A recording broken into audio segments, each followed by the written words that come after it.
నమస్కారం అందరికీ యావత్ తెలుగు రాష్ట్ర ప్రజలందరికీ నమస్తే. అండ్ ఈరోజు ముఖ్యంగా ఇక్కడికి వచ్చిన ఉద్దేశం, ప్రెస్ మీట్ పెట్టాల్సిన ఉద్దేశం ఏంటంటే, మా శివశక్తులకు జరిగిన అవమానం, బల్కంపేట ఎల్లమ్మ టెంపుల్ దగ్గర జరిగిన అవమానం ఇది గత చాలా సంవత్సరాలుగా జరుగుతూనే ఉంది.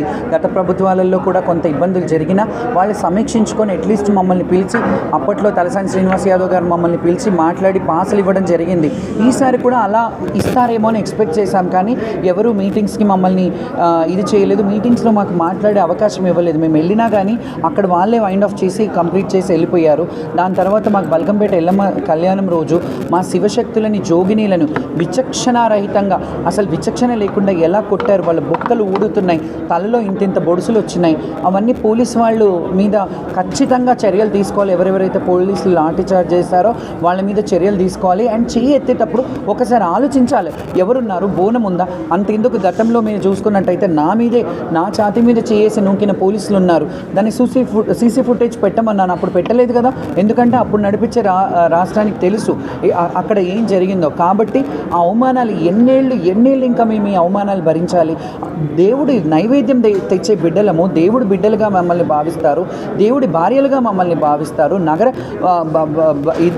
భార్యలుగా మేము ఉన్నప్పుడు మాకు కనీస ఫెసిలిటీస్, అంటే ఫెసిలిటీస్ మేము అడిగేది కూడా మాకు చీర ఇవ్వండి, సారీ ఇవ్వండి, మాకు డబ్బులు ఇవ్వండి అని అడగట్లేదు. మేము ఓన్లీ దైవ దర్శనానికి, బోనం తెచ్చడానికి అవకాశం ఇవ్వండి. మాకు స్పెషల్గా మాలో కూడా వీఐపీల లాగా కన్సిడర్ చేయండి. కొంతమందిని పెద్ద పెద్ద ఏడంత్రాల బోనాలు తెచ్చే వాళ్ళని కన్సిడర్ చేసి వాళ్ళకి స్పెషల్గా లైన్ అరేంజ్ చేయండి. ఎందుకంటే కొంతమందికి ఏం చేస్తారు, షామియానాలు వేసేస్తారు, ఏడంత్రాల బోనం ఉంటుంది, అది వాళ్ళు దించి మళ్ళీ తేవాల్సి వస్తుంది. అది కూడా మీరు దృష్టిలో పెట్టుకోవాలి. ఈ సంవత్సరం ప్రభుత్వం ఖచ్చితంగా దిగొచ్చి మా శివశక్తులకు ఎలాంటి అయినా బోర్డు ఏర్పాటు చేస్తారా, కమిటీ ఏర్పాటు చేస్తారా.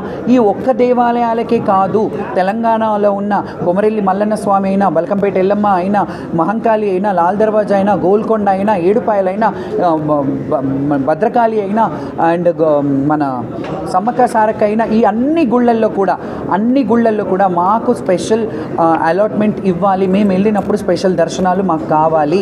మా శివశక్తులు ఎవరన్నా వెళ్తే మాకు ఒక ఐడెంటిటీ ఇవ్వండి. మేము కూడా వాళ్ళకి దగ్గరగా ఉండి మా పిల్లల్ని పంపించి మేము దర్శనం చేయించుకునే వీఐపీలు ఎలాగైతే వీఐపీ లెటర్స్ ఇస్తారో మాకు కూడా అవకాశం ఇవ్వండి మా పిల్లలు దర్శనం చేసుకోవడానికి. ఎందుకంటే మా వాళ్ళు ఉట్టిగా రారు. ఎక్కడికి వెళ్ళినా శివశక్తులు ఒక పట్టు చీర తీసుకొని, తలంబ్రాలు తీసుకొని, పట్టు వస్త్రాలు తీసుకొని, మొక్కులు ముడుపులు తీసుకొని వస్తారు. కాబట్టి మీకు కూడా ఆదాయమే, ఎండోమెంట్కి కూడా ఆదాయమే. కాబట్టి మీరు ఒకసారి ఆలోచించుకోండి. ఇది ఒక్కటి, పోతరాజులని శివశక్తులని కొట్టినందుకు ఈ సంవత్సరం మేమందరం కూడా సామూహికంగా బోనాలు నిర్వహించడంలో మా ఇళ్లలోనే చేసుకుంటాము. మేము గుడికి రాము. ఈ గుడికి రాకపోవడం వల్ల ఏం అరిష్టాలు జరుగుతాయో అవన్నీ మీ ప్రభుత్వమే చూసుకోవాలి. ఎందుకంటే ఖచ్చితంగా అరిష్టం జరుగుతుంది. ఇప్పటి వరకు అలా శివశక్తులు బోనం పెట్టకుండా ఉన్న దాఖలా లేవు.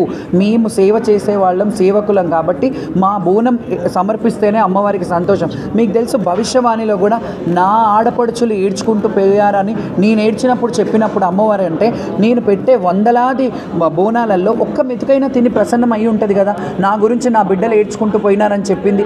అట్లా చెప్పినా కానీ మీరు ముందుకొచ్చి కమిటీలో మీటింగ్లు ఏర్పాటు చేసి మా అందరికీ ఒక హామీ ఇస్తే, ప్రభుత్వం వచ్చి అఫీషియల్గా, మీరు మామూలుగా నాకు కాల్ చేసేసి మేమేం ఇబ్బంది పెట్టకుండా పోతాము అని డీజీపీ గారు కూడా చెప్పారు, మీకు ఈ లైన్ ఏర్పాటు చేస్తామన్నారు. అది కాదు, మాకు ప్రభుత్వ పరంగా ప్రకటన ఇవ్వండి. మీరు ప్రెస్ మీట్ పెట్టి మీరు ఏం చేయబోతున్నారో శివశక్తులకి, జోగినీలకి, అది మీరు ప్రెస్గా అఫీషియల్గా ఇస్తే అప్పుడు మేమందరం కలిసి బోనాలు చేస్తాం. ఈ పండగని అంగరంగ వైభవంగా మా సొంత ఖర్చులతోని బ్రహ్మాండంగా, ఆకాశమంత పందిరి భూదేవంత పీటల్లాగా మేము చాలా ఘనంగా మా శివశక్తులు అందరం, మీరు ఎప్పుడు పిలిచినా, మీ గవర్నమెంట్ మా శివశక్తులు ఎప్పుడు కావాలన్నా అక్కడికి వందలు వేల బోనాలతో మేము వస్తాం మీ దగ్గరికి. అండ్ మా రిక్వెస్ట్ అండ్ మా డిమాండ్, సీఎం గారు ఖచ్చితంగా దీని మీద దృష్టి పెట్టి ఒక జోగిని, ఒక ఆడబిడ్డని, ఒక తెలంగాణ జోగిని మీ ముందు భిక్ష వేడుకుంటున్నాను. భిక్షాటనం చేసుకుంటూ రోడ్డు మీద బతికే పరిస్థితి తేకండి. మేము బోనాలు ఎత్తుకునే ఒక ఉపాధి మాకు, మా ఉపాధి మీద పొట్ట కొట్టకండి, మాకు అది చేసుకొనివ్వండి అని దయచేసి రిక్వెస్ట్ చేస్తున్నాను. Thank you so much.